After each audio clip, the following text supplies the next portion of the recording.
me, is unrealistic. It's utopian. The Afrocentric foreign policy says that Nigeria should use its hard-earned resources to protect Africa's interests. It's good. That was early independence era. But now, let us face our own problem. The resources are not even enough for the citizens. Yet, that policy is still there. There's it for us to call for a review. Let us focus on what is going to bring benefit to us. But most of those Afrocentric moves were not appreciated any longer. Even up to now, go to South Africa, the attack has always been there. That word, xenophobic, I never heard it before until it happened in South Africa. That is to show you that something is happening. So we are not supposed to be Father Christmas. Relationship should be beneficial, should be mutual and beneficial. Once we are related, what is going to be our benefit? What are the opportunities that we stand to get? And like I said, at least we should be able to maximize the opportunity of education and entrepreneurship. So how can we canvas more scholarship for Nigerian citizens, more entrepreneurship training for Nigerian citizens? The opportunities are there. And I believe there's need for us to key into it. Then there is threats. The threats is the major thing that brought us there. Balancing the narrative. The narrative is not balanced. There's a threat. Whatever the achievement China has been able to record in Africa, the makings, the doings, if the narrative is not put in the right perspective, it's like nothing has been done. Because the media is very, very powerful. Especially if one is unfortunate to battle irresponsible journalism. I want to believe those of us that are here, we are learned people. If the media is not portraying you well, if the media is not marketing you well, there's nothing you can do no matter your effort. Like Mr. Oni said, the Western media too powerful to ignore. It is whatever they put to the public that the public believe that yes. So now what do we do to counter that? There is a threat on the relationship between China and Africa if the narrative is not balanced. So how do we balance the narrative? Then the narrative is inconclusive, even if it is balanced. Yes. Because I don't have to talk about the balanced reportage. The faces I'm seeing here, they are myoglass in the media. But even if it's the balance, the balancing is there, it will still be inconclusive if it's not getting to the right quarters, especially the grassroots. Most of us here, we are elite. So what can we do to get this narrative to the grassroots? Are we exploring more sensitization at the grassroots?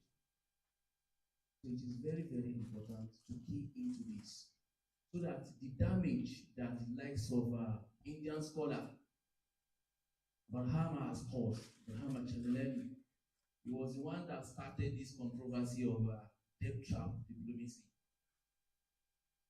So he used the coinage to say that yes, China is only there to just give the loan so that give the benefit so that at the end of the day, China can encapsulate Africa. So the damage has been done by him. So what can we do to prevent subsequent damages? So we don't have to wait till another damage is done or till people do their damages. So we have to work the ground, work people's mind. It's abuse people's mind from Western uh, misinformation. So that even if they are hearing it, they know that these people, they are just there to give us their own propaganda. Since this is not a lecture like Mr. Oni and very soon Dr. Oni said, so I want to put this conversation from my side to a logical stop so that my boss can take the podium and do a talk finish on it. Thank you very much for listening.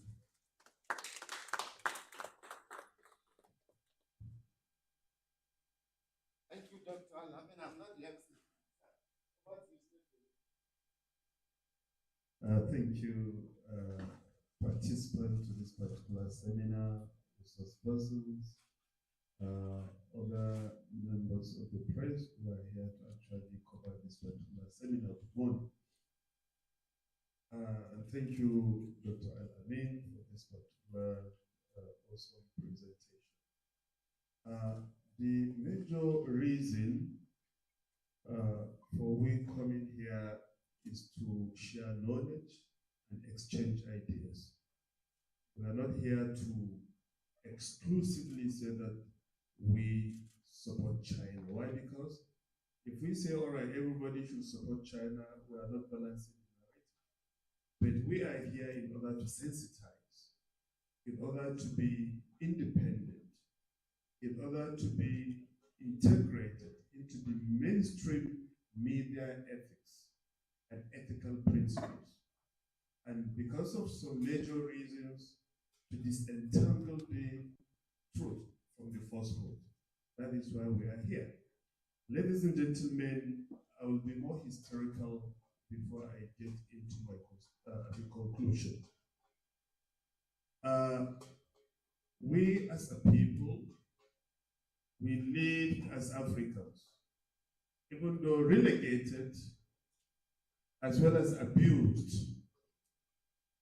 The Western world or the colonialists, when they came to Africa, they tagged Africa to be a dark continent. A dark continent in the sense that we are people without system of reading and without system of writing, which means that we were ignorant people according to the whites. And even as of that time, Africa had even university in Africa. The Jamiatul Azhar in Cairo in Egypt was there. The schools in Timbuktu, Mali were flourishing. And Africa had already gotten the Arabic system of reading and writing. It was called the Ajami system of reading and writing using the Arabic characters, even before the advent of the white into Africa. But when the white came to Africa, they further subjugated us as a people. In some cases, through what is known as direct rule, especially looking at Rhodesia, looking at Mozambique, looking at Namibia, and the rest of them. And indirect, which started from India down to Africa, Nigeria as an example. Our socio-economic and political values became subjected to the domination of the whites. In the post-colonial time, when the colonialists discovered that independence was imminent and it has become a reality, some of them decided to leave. But before then, there had to be war of liberation, especially in Angola, especially in Ethiopia, especially in Zimbabwe, especially in South Africa, which came lately. They left us with a debt of more than 50, about 59 billion US dollars, which ignited the development crisis of Africa. The colonial indebtedness was now being transferred to Africa to pay a colonial debt, which Africa never actually contracted. And that was the genesis of Africa's debt crisis and development crisis. Now, after the Second World War, ladies and gentlemen, the world became so polarized with the notion of the Cold War. Why? Because it was a tug of war for dominance of the geopolitical strategy and strategic positioning of some so-called superpowers position in the world. But in that particular era, there emerged the impact of the Second World War, which devastated the most of European infrastructure and European economies. But then the Soviet Union was still standing, and the United States of America, which provided the Marshall Plan. These two became rivals, especially with the 1947 Harry-Truman Doctrine. And that was the beginning of the problem. Why Truman Doctrine was a kind of a policy to contain the Soviet Union, that within the global system there shouldn't be an ideology that should flourish as Marxism or communism or socialism. With the defeat of Europe in the Second World War, as well as Nazi Germany, then the US felt that what should actually flourish was the capitalist liberal system in the world. Even the communist system, which was actually, cherished by the Soviet Union, shouldn't expand. And that has continued to exist within the global system. Now, the Soviet Union collapsed, and there emerged the unipolar system of the international order. In the unipolar world order, there was a claim of only a superpower, which was recognized as the United States of America, with colossal military strength to actually police the international system and the world. But way back to the Second World War, in its aftermath, some scholars emerged to discuss on the coming together of nations and states. Nations and states to actually enter into economic chemistry. Such economic chemistry was to come into development cooperation. And in development cooperation, it is not actually, necessitated by a kind of parallel power structure. You could be strong, you could be weak, you could be a superpower, and you could be a weaker power.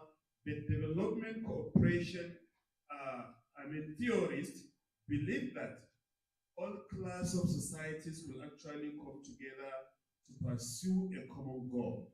What a common goal is development and economic progress, and that is why both African states, Caribbean states, South American states, as well as the so-called Western industrialized state, all of us interact economically through international economic system. And apart from this, China began to emerge, which missed the first and even second industrial revolution. But from nowhere, due to China's tenacity, as well as commitment to change historical narratives of backwardness, suffering, as well as war, China began to learn from other people to actually tap into technology, industry, as well as modernization. And China began to become stronger in this particular journey. And what China began to experience was envy, machinations, and conspiracy. That is why if you ask diplomats, foreign policy experts, as well as intellectuals around the world, when you go back to the United States together and the Western world, for them Russia is not even a threat, but China. And China has never made use of a bullet in a journey to modernization and development. China was a victim of colonialism, Japanese imperialism. China did not invade Manchuria. China did not invade Japan. It did not invade Vietnam. It did not invade Cambodia. Not even to think of Thailand.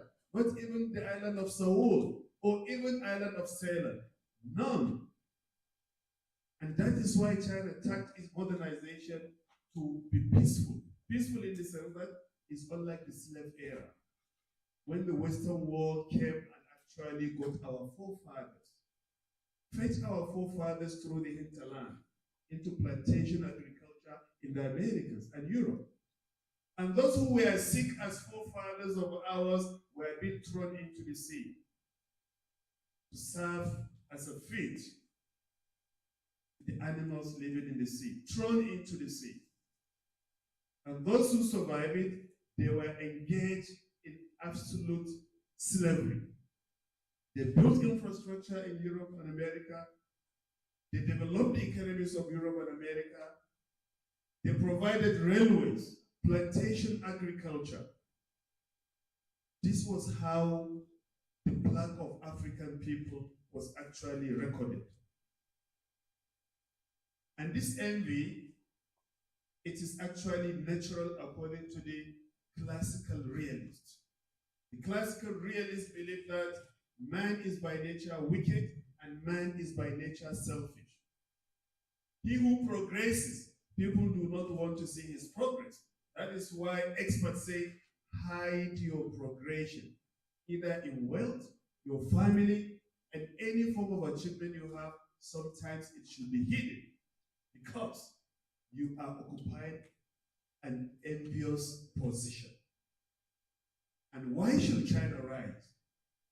And the world shouldn't actually envy China when it is actually natural, according to the natural law, that man is by nature selfish, and man is by nature, envious, and man is by nature wicked.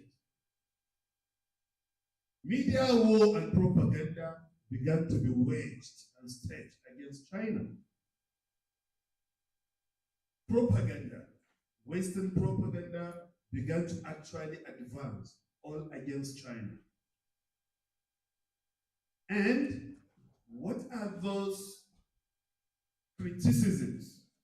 The instrument of media propaganda is because they argue that China is the trap in Africa. China is exploiting Africa. There is human rights abuse in China. No religious rights in China. There is concentration camp in Xinjiang province, which China is making use of in order to punish the Uyghurs. China is oppressing Tibet, Hong Kong, Taiwan, and many more of labeling against China, of which all these are not a reality. It is a mere instrument of what Western propaganda that we on this particular side of the divide, we must actually read, we must research, we must actually be exchanged in terms of knowledge and education in order to understand better. When you say freedom of religion, I lived in China for 4 years. The university where I lived in central China, every day, 5 daily prayers were being observed in this university. Friday prayers were being observed in this university. Eid prayers were being observed in this university. I had friends from Korea, from Vietnam, from US, India, and my friends from Nigeria who were pastors. And every Sunday, they go to churches. There are churches for foreigners. There are churches for indigenous. There are churches for Asians. Whatever creed you believe in, you practice, China allowed you.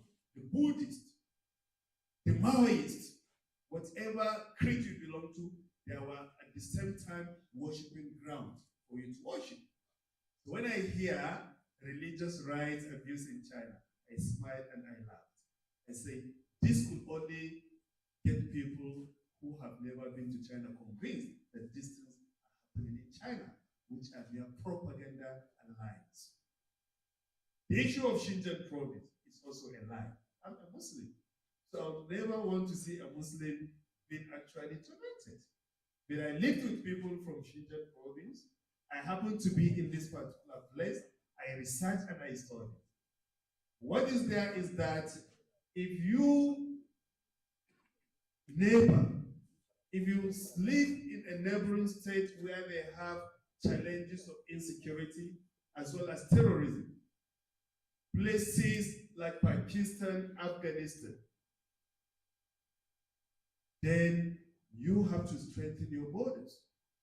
So this particular influence began to actually intrude into Xinjiang province. And the way China should actually contain that is when it places an absolute and critical surveillance system in Xinjiang province. And if you are being suspected in terrorist activities, then you go for rehabilitation. And in the process of rehabilitation, it's unlike the American method. When there is suspicion, the drones as well as bombers will drop missiles and bombs. Even those people who were innocent celebrate having naming or wedding ceremony, they receive bombs and got cleared. But that is a different method by China for de-radicalization as well as neutralizing terrorism. If you are arrested, you go for rehabilitation. You learn skills, which if you are out of this particular rehabilitation center, you will be, useful to yourself as well as the society. China did not carry out the wrongs and kill no one in Xinjiang province. There has never been a report or record of a bomb dropped on Xinjiang province. China so much cherishes Xinjiang province on the western part of China, and it is advancing and modernizing Xinjiang province. It's not the case we hear in the Western media propaganda.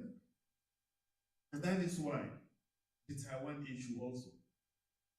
The double standard. Because if I'm a superpower, I will never want an element to be a superpower. And the problem with the United States of America is that it has failed to realize, even with the West, they have failed to realize that nations rise and nations decline.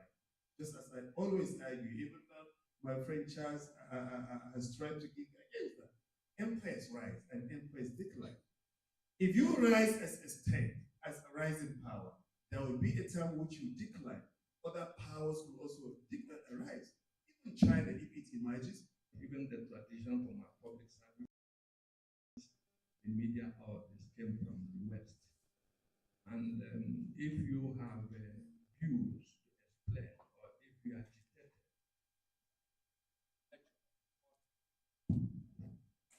the first thing is to continuously engage with media, creating forums like this to share knowledge and explain. If you continuously explain and continuously share knowledge, it is most likely that it will be adapted and mainstream in media reporting. It's not going to be a diktat. It's not going to be an instruction handed down today and the next day you get results. It's not going to happen that way. It is only through this kind of engagement, fostering interaction, sharing knowledge, offering explanation, offering clarification, that you can build a synergy, you can build this perspective into our media tradition. One single press statement, no matter who issued it, one single media conference, no matter who addressed it, will not likely and overnight change perspectives. So we must not expect result the next day. Yes, this is the way this should be reported. And then the next day it becomes that automatically. It doesn't happen like that in human affairs, not only in the media sector. So there is a need to continuously engage and share knowledge. And I think this kind of platform offered by RAF team is an excellent place to continuously share knowledge. We understand there are sensitive issues regarding countries, regarding nations we deal with. China has become an important partner. One of our friends has enumerated the strengths, whole range of areas we're engaging with China that is producing concrete results, concrete outcomes that are adding concretely to our national aggregates. There are many, and I'm sure we are all familiar with that. We can go into it. But we also have to problematize issues regarding China-Nigerian cooperation, especially when it comes to core issues. Of course, we understand the sensitivity. I've spoken with a number of public servants who said, what is the interest of China in Taiwan? Some say, we even know Taiwan before China. If you remember, in the early 70s, people talk about made in Taiwan. You know, made in Taiwan. So, this perspective about Taiwan as a state or semi-state is ingrained. So, if now we must let people understand that Taiwan is part of China, it can't be by diktat. You can't dictate it. You can't enact it into law, and the next day everybody falls in line.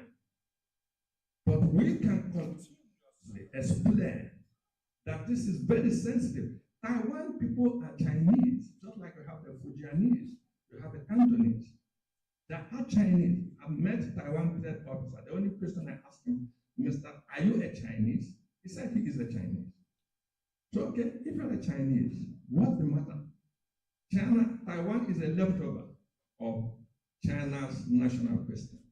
You know, when the rulers of Taiwan were one the rulers of all China, because they had a civil war. They lost. Check and check. Who is the founder of the Taiwan regime? He's born in Sichuan province in China's central region. He's a Sichuanese, not even a Taiwanese. But he left the leftover of the regime that was defeated.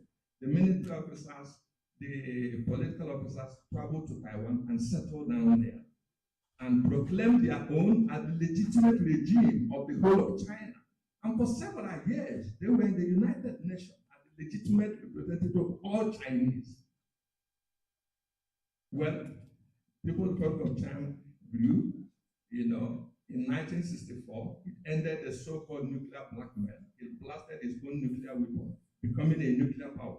So the world became accustomed to the fact that a country like China cannot be left out of the international system. It holds, so he was China with the effort of African countries, including Nigeria, returned to the United Nations in 1971. Taiwan was expelled. And it became very clear that Taiwan is sovereign part of China's expression. So this is the reality. And this reality comes against the background of a sentiment long held in Nigeria by even ordinary people that Taiwan has existed as a separate entity. So retelling the story that Taiwan is actually an integral part of China is not going to be one-day job. It's not something you just ask the media to retool. Even if they do, it will take some time to get people to buy into this. So without hurting our Chinese friends' sensibility, we continue to tell them that this is a long term, that will result in the long term. Don't expect a big result. It is not deliberate. It is not malicious. Sometimes you see it. People say, Taiwan diplomacy, Taiwan diplomat. These are not deliberate. It is not meant to. But over time, we can overcome this kind of things and we can normalize. But in the process of doing this, we must accept the Chinese, when they started their reform. I remember the leader Deng Xiaoping, one thing he said, you cross the river by filling the stool. You cannot jump. If you jump across the river, you fell in. You must cross it by filling the stool. So in regards to the balancing the narrative, it has to be an act of crossing the river by filling the stool, which means we have to gradually accept and come to this reality, not by diktat, but by practice.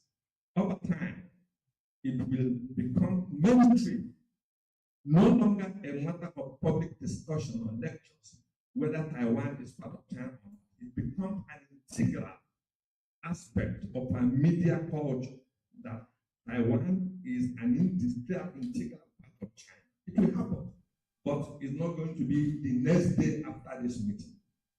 This is something we need to be very clear about. Of course, speaking about China opportunity, the challenges for Africa, the challenge for Nigeria is absolutely something we are coming to terms with. It's becoming obvious China is a historic opportunity for Africa, for Nigeria. And it is important to know government is just recently I read the Minister of Trade Investment has provided for 50% tariff reduction for all exporters. You know, I think this is good. People who are exporting, because to get ourselves out of trouble, we need to export, especially non-oil products. And China is one market that have given us a guarantee of our steady export of non-oil exports. And but then a lot of more work has to be done. China currently buys full bulk of our products: cashew nuts, peanuts, sesame seed, soya bean, ginger. I am sure that if government incentivize those who are in this sector, I'm sure we have a lot of our young men who will rather be ginger billionaires than kidnapper billionaires, who would like to be sesame seed millionaires than kidnapper millionaires. But government have to provide targeted support to this. Credit, logistics, infrastructure. These are all key if we have to maximize the opportunities of China. Thank you. Thank you. Let's put our hands together in the chat. Let me give you one thing. If you want a textbook on any topic, China, Nigeria, relation, China, Africa, China, just get his number. So with this, we are coming gradually coming to close this session. Just a little housekeeping. The breakfast has been provided as soon as we leave here now. The breakfast tables over there. Then time for networking. Here will be rearranged immediately for the next program. Let me give opportunity to Madam Anne from NTA. She has something to say. Thank you very much. Good morning. He has said some of the things I actually want to see, but like he said, the average Nigerian, mostly enlightened Nigerians, they see China, they think China has, motives beyond what they can see. And the issue about debt trap is a very serious one. This platform is a very, very important platform and very enlightening.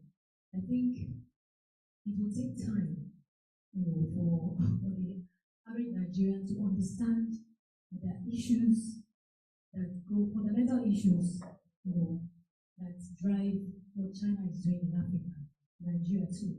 And as media people, I believe we have a role to play.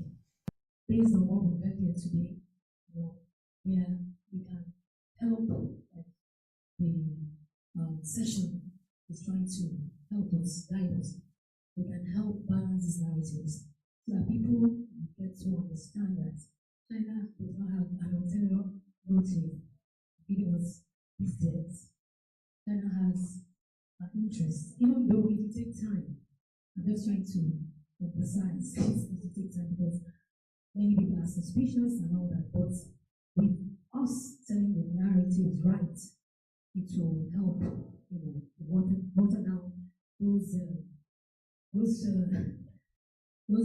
thoughts that the average Nigerian has concerning China. Thank you. Thank you, ma'am. Any question and answer? Okay. Dr. Bill is the Abuja Bureau Chief for the Nigerian Tribune, like I said, gathering of my elders. So I must not, when my elder asks for mic, I must give it to him. Thank you. My intervention is purely on the media perspective as it relates to China. You know, across the world, China is held with suspicion. So people, like my sister said now, you need to have this perception. Whatever they do, there could be some material motive. That boils down to the nature of the society. China is a closed society, as far as I can see. You, as Nigerian journalist, you can't enter China into a port. You're not allowed. So these are the sort of things that create suspicion. If China says this is what they want to do, you want to think twice. You say, is it really true, or do they have any other point of mind? So, like, in China, you don't have a free press like you have in Nigeria. I believe they follow the communist theory, the press, where the press is expected to propagate the policies of the state or the ruling. This does not give room for trust in whatever you do or you may say. So those are the kind of things that makes it difficult to follow the narratives of China, however genuine and altruistic they may be. So beyond that, China is a good country because you can see around the world, especially the developing world, that they are doing well. Where the Western world have failed, China has been able to break in and bring some sort of I do not know how much this has been reflected in Nigerian media. But I know because of the things China is doing in Africa, America started to sit up because they now saw that they are losing their influence in Africa, in particular, to China. I'll give one instance. In East Africa, the Lobito corridor, around the corridor you have enormous amount of natural resources needed by the Western world. So America thought that if they don't do anything, they don't do something, China could take over those mineral resources that are valuable and won't happen. What did Biden do? He went and started to do something, constructed a rail line that traversed, I think, from Morocco, from Indian Ocean across the land to the Atlantic Ocean. So this was done because of the influence of China in Africa. America would not have done it without thinking of Chinese initiative. So China is actually doing very well. I would align myself with what an earlier speaker said, that in order to remove all this, you need more and more engagement with India. Because with that, all these fears, all these suspicions, they can begin to ease. So when you talk of balancing, it's not a question of balancing like another speaker mentioned, but when you balance, where does it get to? So it must be able to go deep down so that all of a sudden will see that China actually means well, despite the fact that maybe this one. Thank you very much, sir. Please we have to close so that we'll be able to reorganize this place immediately for the next session. We're so glad to have her in our midst. Every one of us, we are very important. I appreciate your presence, but I appreciate the president of former president of Nigeria, the #1 journalist in Nigeria, being in a program like this. So please, let's put our hands together for him. Chief Chris, just a word from him. Thank you very much. I want to appreciate Rafael for putting this event together and assembling media eggheads to sit under one roof and to have this conversation. indeed listening to our resource persons. It simply means that you are indeed grounded now, Raphael, when it comes to issues around China. Some of us have had the opportunity, just like array of people here, to visit China countless number of times. Indeed, that is where the new destination. If you have not been to China, one place you must make effort to visit. My only worry is that our supposed political actors, those new people called political leaders, they go there, see beautiful things, the level of infrastructure development. In fact, if you go to China this year, by next year, you may not even recognize where you visited the other year. That's the reality, But our people will go there, look at all those beautiful things, come back here, and feel comfortable in our state of affairs.